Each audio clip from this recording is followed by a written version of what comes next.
क्या होगा अगर तुम्हारे पास सिर्फ 24 घंटे हो जीने के लिए?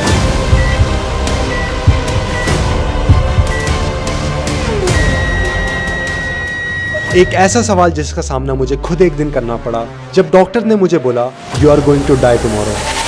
तो गाइस चलो मैं तुम लोग को बताता हूँ कि एक वैकेशन ट्रिप से मैं सीधा हॉस्पिटल कैसे पहुंच गया। तो गाइस आज से 20 दिन पहले मैं गया था इंडोनेशिया एक वीडियो शूट करने। और गाइस जब मैं इंडोनेशिया पहुंचने वाला था तो रास्ते में मुझे बहुत सुंदर सुंदर आइलैंड्स दिखे और एक आइलैंड तो मुझे पक्का लगा कि एप्सिन आइलैंड है। एप्सिन आइलैंड है भाई, एप्सिन आइलैंड। कहाँ पे आ गए भाई? एप्सिन आइलैंड। और उन्हीं में से एक आइलैंड में हम लोग जा रहे थे जिसका नाम था कोमोडो आइलैंड। यहाँ पे मेरी फ्लाइट लैंड हुई 19 फरवरी 2026 को और वहाँ पे मैं गया था वर्ल्ड्स मोस्ट डेंजरस लिजर्ड के साथ शूट करने। अब गाइस इस आइलैंड पे जब मैं पहुंचा तो मैंने टोटल यहाँ पे 2 दिन बिताए और सच बताऊं तो बीच में मुझे ऐसा लगा कि मेरी थोड़ी तबीयत खराब हो रही है, पर मैंने ज्यादा ध्यान नहीं दिया क्योंकि ज्यादातर टाइम मैं कैमरे पे था और शूट ही कर रहा था मैं वीडियो। तो अगले 2 दिन इस आइलैंड पे बिताने के बाद अब मेरा प्लान था सिंगापुर जाने का, क्योंकि सिंगापुर में मुझे एक वीडियो शूट करनी थी उनके वर्ल्ड्स मोस्ट लग्जूरियस एयरपोर्ट पे जो कि था चांगी एयरपोर्ट। पर गाइस मैं तुम लोग को बता दूं ना ही वीडियो शूट हुई और उल्टा इस वीडियो के चक्कर में मैं इस दुनिया से शूट आउट होने वाला था, क्योंकि अगले कुछ दिनों में मेरे साथ कुछ ऐसा हुआ जो मैं कभी सोच ही नहीं सकता था। तो गाइस अब इस पॉइंट पे डेट थी 22 फरवरी और यहाँ पे मैं अपनी सिंगापुर की फ्लाइट का वेट कर रहा था। तो तुम लोग देख सकते हो कि मैं कितना ज्यादा खुश था और मैं कूद भी रहा था, सू भी कर रहा था और कामा कामा भी कर रहा था।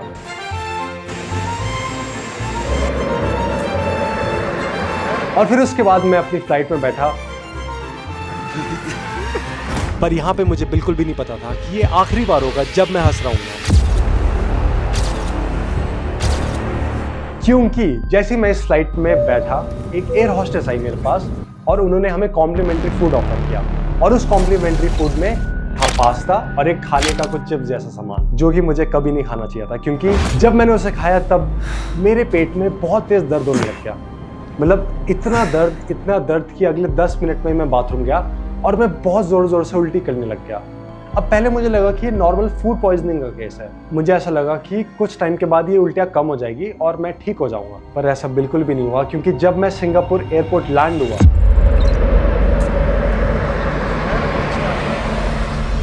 सबसे पहले मैं गया बाथरूम में और बाथरूम में उल्टी करते करते बेहोश हो गया। अब जब मैं बेहोश हुआ तो मेरे कैमरामैन ने मेरे को नॉक करके उठाया। फिर वहाँ से हमें पता चला कि ये जो मुझे हुआ है, जो भी है, अब तब हमें पता नहीं था क्या हुआ है, ये कुछ सीरियस है। तो सबसे पहले फिर हमने सोचा कि डॉक्टर के पास चलते हैं, डॉक्टर को दिखाते हैं, एक बार पूछते हैं कि हुआ क्या है। तो गाइस बाथरूम से ही मेरे लिए एक व्हीलचेयर मंगाई गई। मैं व्हीलचेयर पे बैठा क्योंकि खड़े होने तक की मेरे में जान नहीं थी और डॉक्टर के क्लिनिक में गया जो कि लकीली एयरपोर्ट में ही था और वहाँ पे मैंने बोला कि मुझे एक डॉक्टर को दिखाना है। तो उन लोगों ने बोल दिया कि ठीक है आप बस डॉक्टर की फीस पे कर दो जो कि थी 16,000 रुपये। मैंने बोला ठीक है चलो ये पैसे ले लो, डॉक्टर का है। तो फिर वो मुझे बताते हैं कि डॉक्टर आएगा 40 मिनट में, अभी आपने बुक किया है तो 40 मिनट में आएगा।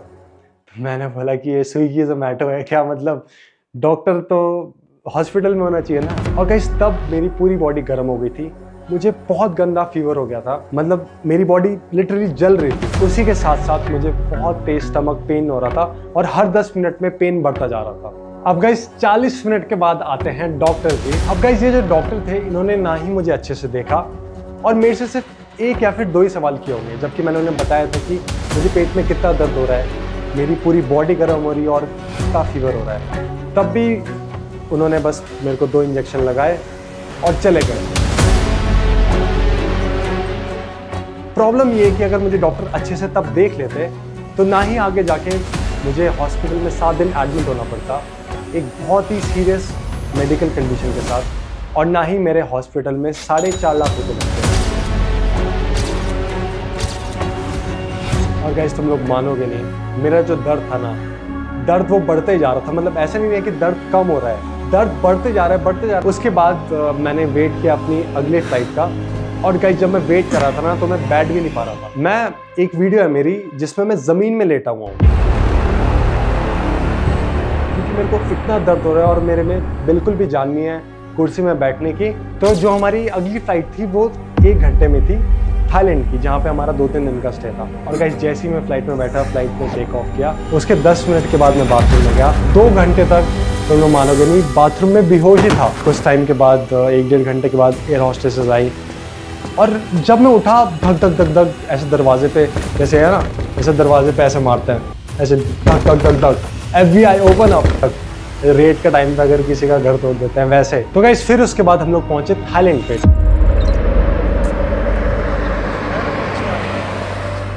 तुम लोग मानोगे नहीं, मेरी बॉडी उबल रही थी, मतलब बहुत ज़्यादा गर्म हो गई थी। एक तो मेरे को फीवर था, ठीक है, सर बहुत ज़्यादा फट रहा था। मैं जो भी खा रहा हूँ, तुम लोग मानोगे नहीं, जो भी खा रहा हूँ, राइस खा रहा हूँ, उल्टी हो जा रही है। फ्रूट्स खा रहा हूँ, पेट में रह रहा है, फिर उसके बाद उल्टी हो जा रही है। कुछ भी मैं खा रहा हूँ, नॉर्मल दूध भी पी रहा हूँ, उसके बाद भी उल्टी हो जा रही है। पूरे दिन 23 तारीख को मैं बेड में ही लेटे रहा और मेरी इतनी बॉडी गर्म हो गई थी, बहुत ज़्यादा बॉडी गर्म हो गई थी। मुझे लगा रेस्ट करने से अच्छा होगा, क्योंकि 24 तारीख को फिर हमने एक हॉस्पिटल में अपॉइंटमेंट लिया था। 23 तारीख को तो मैं सो भी नहीं पाया था।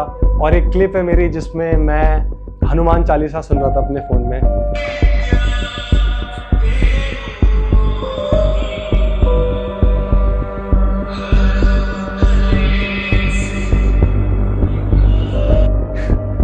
क्योंकि अब इतनी बॉडी वीक हो गई थी और बस मैं वही सोच रहा था कि यार क्या करूं मैं, क्योंकि जो खा रहा हूँ उल्टी हो रही है।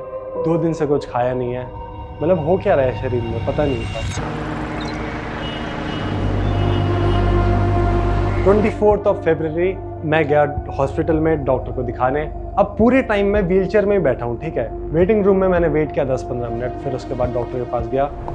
ये जो डॉक्टर थे इन्होंने मुझे काफ़ी अच्छे से देखा और काफ़ी अच्छे से देखने के बाद इन्होंने मुझे बोला कि he has appendix in stomach. तो मेरे साथ वाला जो कैमरामैन था उसने डॉक्टर से पूछा कि what will happen to him if he goes to India tomorrow, क्योंकि हमारी कल की इंडिया की फ़्लाइट थी। मतलब अगर मैं इंडिया जाऊंगा कल तो मेरे साथ क्या होगा। तो डॉक्टर ने 1 सेकंड में रिप्लाई दिया कि he is going to die tomorrow. और सोचो मैं यहाँ पे बैठा हूँ, यहाँ पे डॉक्टर है, यहाँ पे मेरा कैमरामैन है, ठीक है। कैमरामैन डॉक्टर से पूछता है कि what will happen to him if he goes to India tomorrow. Doctor बोलते हैं he is going to die tomorrow, he is going to die tomorrow.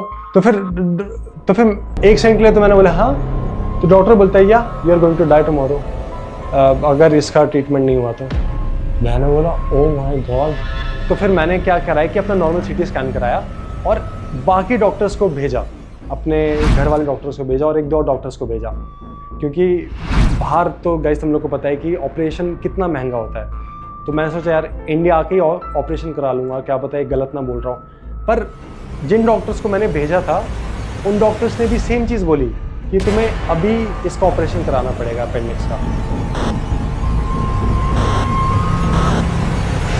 तो गाइस अब इससे पहले मैं तुम लोग को बताऊं नेक्स्ट मेरे साथ क्या क्या चीजें हुई और ऑपरेशन शुरू होने से पहले इतना खर्चा कैसे आया। मैं तुम लोग को लेमन के बारे में बताऊंगा, जो कि एक इन्वेस्टिंग और ट्रेडिंग प्लेटफॉर्म है, जो कि ऑफिशियली सेबी रजिस्टर्ड प्लेटफॉर्म है। सबसे अच्छी चीज है कि लेमन में 0 रुपीज ट्रेडिंग चार्जेस हैं और लेमन का इन्फिनिटी प्लान देगा तुम्हें 0 brokerage facility for just 1500 rupees. इसमें है बोल्ड ट्रेड्स, जो कि एक रेवोल्यूशनरी प्रोडक्ट है। इससे प्रूवन स्ट्रेटेजीज की मदद से तुम लोग चूज कर सकते हो और देख सकते हो रिटर्न्स, विन रेट्स और पास्ट परफॉर्मेंस ट्रेड करने से पहले। बोल्ड ट्रेड तुम्हारी ट्रेड को आसान बना देता है, बस स्ट्रेटेजी पे सेलेक्ट करो और AI will give you entry, target और स्टॉप लॉस इंस्टेंटली। ऑल्सो तुम लोग को एक इंस्टेंट अलर्ट मिल जाता है जब भी एक नया सिग्नल जनरेट हो। तो कॉम्प्लेक्स ट्रेडिंग सेटअप्स बहुत हेक्टिक होते हैं, तो लेमन इसे इजी बना देता है। और ये प्लेटफॉर्म बना ही ऑप्शन ट्रेडर्स के लिए है जिन्हें फास्ट डिसीजन लेने पड़ता है। लिंक डिस्क्रिप्शन में है, जाओ जाके चेकआउट करो और रजिस्टर करो।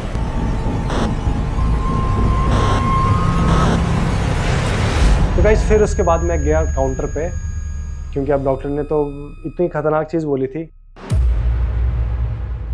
क्योंकि यूजुअली तो डॉक्टर्स ऐसे बोलते हैं ना कि बेटा ठीक हो जाओगे, भगवान का नाम लो, सब सही हो जाएगा, और ले बेटा जो भी हो। पर वहाँ पे डॉक्टर ने मेरे को बोल दिया कि he is going to die tomorrow.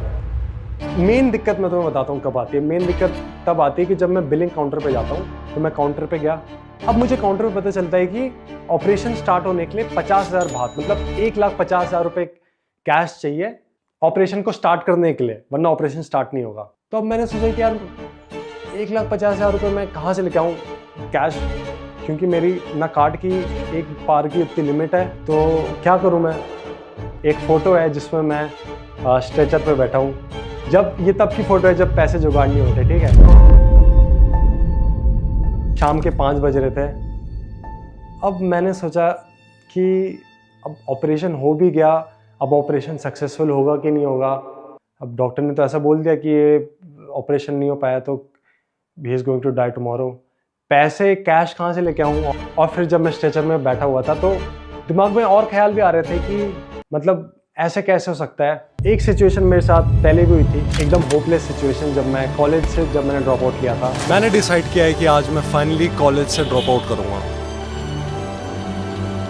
तो 6, 7, 8 महीने कुछ नहीं हुआ था, बट फिर 1 साल के बाद मेरा गोल्डन प्ले बटन आया था। फिर कुछ टाइम के बाद मैंने 1-2 कॉल्स करी, फिर उसके बाद मैंने मेरे मैनेजर हैं आशीष भाई, उन्हें कॉल किया। लकीली उनका एक फ्रेंड था थाईलैंड में जो कि 50,000 बात लेके आया। अगले 5 से 10 मिनट में ऑपरेशन स्टार्ट हुआ मेरा।